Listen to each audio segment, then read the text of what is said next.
today in our walk. Welcome to the Dr. Griffith Show.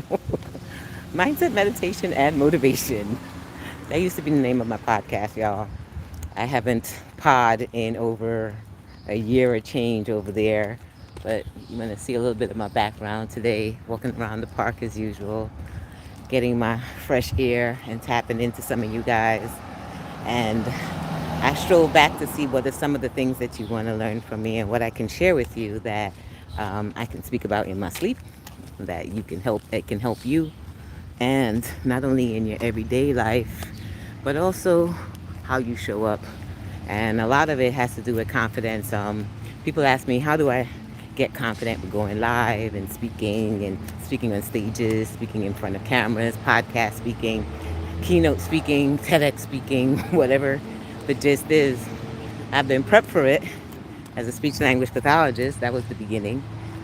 Didn't think I was going to be speaking out loud. And actually, I didn't like to speak because I have this thing called an accent.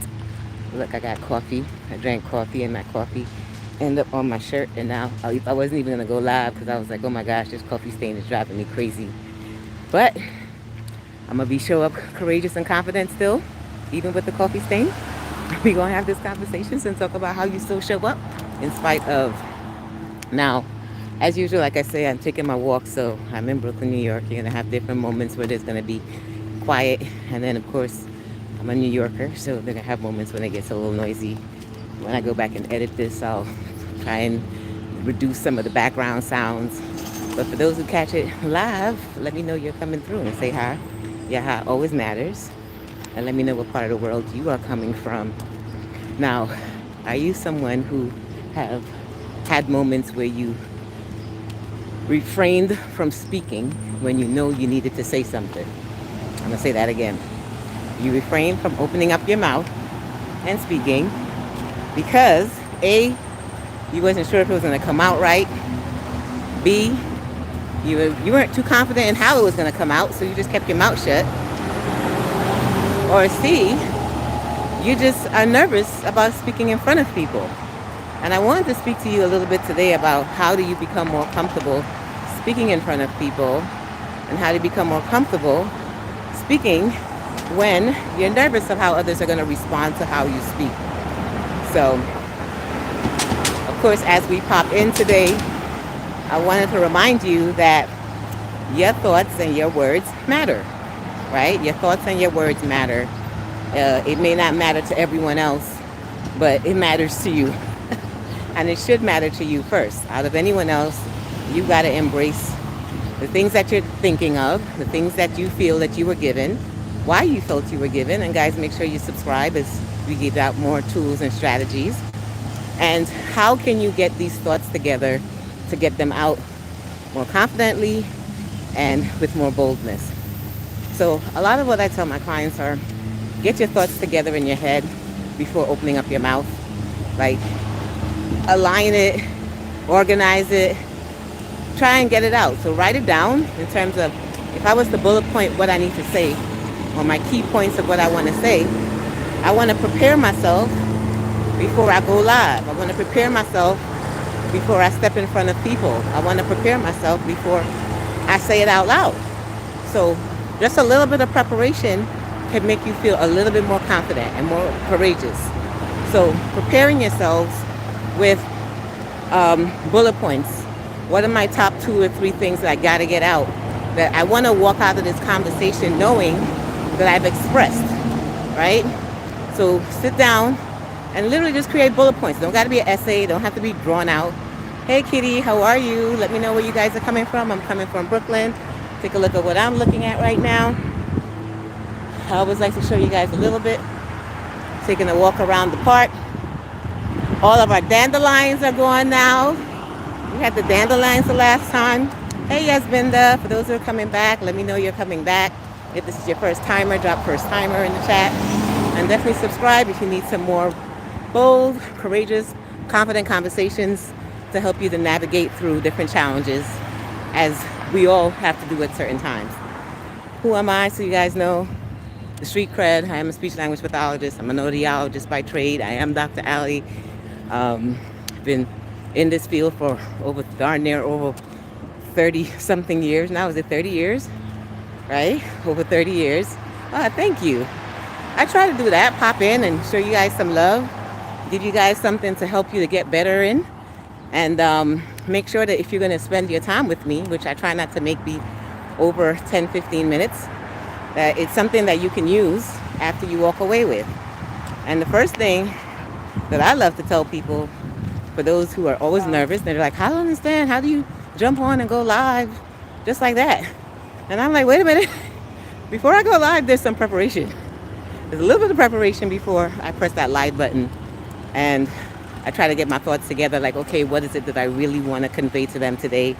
I don't want to change who I am. I don't want to come across seeming fake. So there are always topics that align to me, that means something, like it has to mean something to me. And I remember the times when I wasn't confident speaking. I remember times when I wasn't confident going live. I remember times when I hid a lot, right? I hid my thoughts. I kept them to myself. And I thought nobody really wanted to hear it, or it didn't matter if I said it or not. Until I began using, wait a minute, what my thoughts are based on my experience. I hadn't had the greatest morning. Thank you for your word. You changed lives more than you think. Thank you, Christian. I appreciate you. Make sure you guys are subscribing. And that's why I pop in, right? I know I'm going to take my walk. I know some folks, it may inspire them to take a walk also. It may inspire you to smile.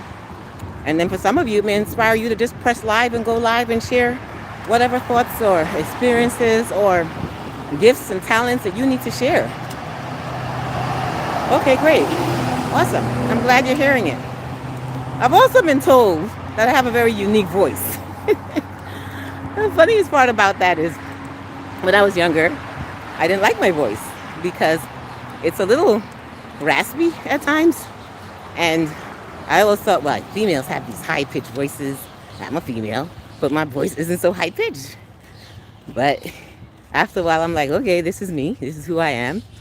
And later, as I got into the speaking field, being with many amazing folks like Lisa Nichols, Tony Robbins, being in amazing spaces, Steve Harvey, and being told in their camp that your voice and what you say matter. Like, your voice is different than everyone else's voices.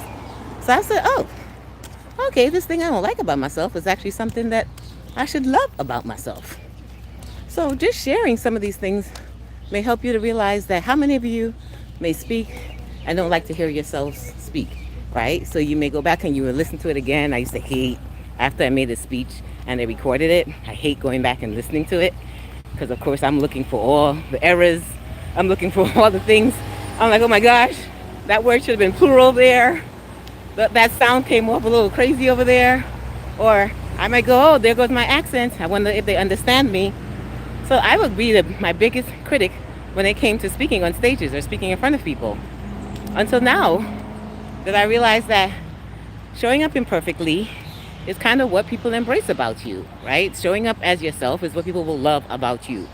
And not only that aspect, but when you have things to say and it's really stirring up inside of your soul, like it's gathering inside of your soul, like I need to really speak to this person and tell them my truth, or I need to speak to my family member and let them know how it is that I'm really feeling. Because I'm walking around here smiling, but inside of me there's so much I want to say. Or even if it's just pressing live and saying, hey, there are people out here that really need this message, this experience I went through.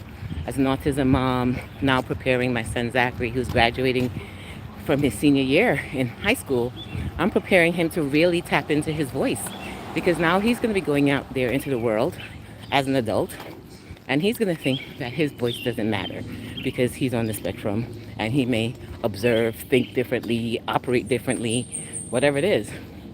And most of his life I spent helping him to understand, no, I need you to speak up. I need you to speak for yourself. I need you to get in your head, what is it that you're trying to say? Because sometimes he will open his mouth and he wants to say something, but you can see the processing and him trying to struggle to find the right words. And I was like, okay, let's just get to the main point. What is it in your head that you want mom to really know, or you want the teacher to really know? And then even if you have to simplify it, I need to help you get it out, because we can't keep keeping it in, right? We can't keep holding it in and and, keeping it all inside of ourselves, when how we feel, our thoughts, the things that we have learned and experienced from our own eyes, it matters, right? So people are taught, let me share this other aspect, last aspect of being courageous in your conversations and being more confident. People are taught their side, right? People look at life through their perspective, their view. And it's their view based on their life, their experiences, their path in life.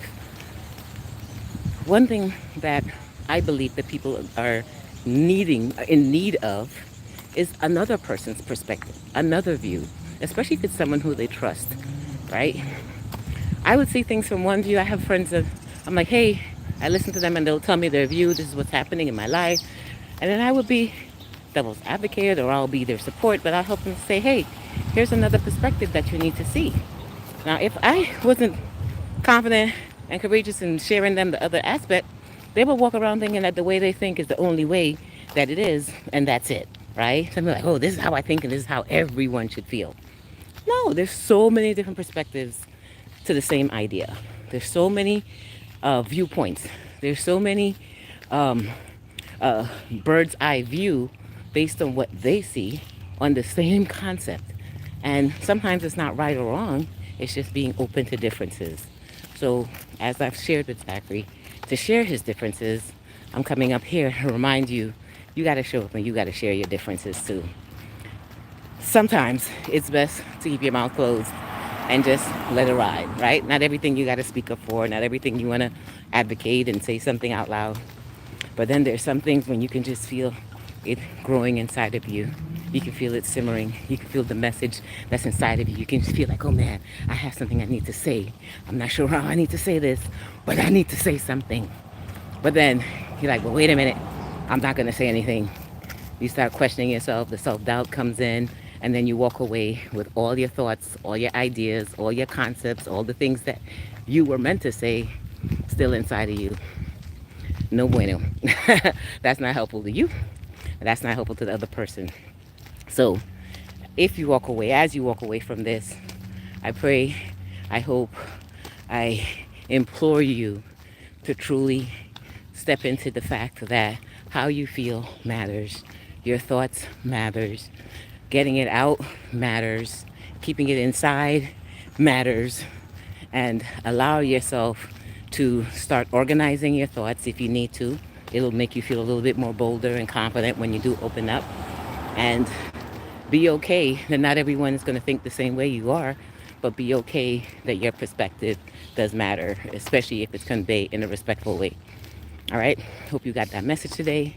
Let me know if you have any questions. Let me know. I'll catch you guys tomorrow, hopefully on my walk.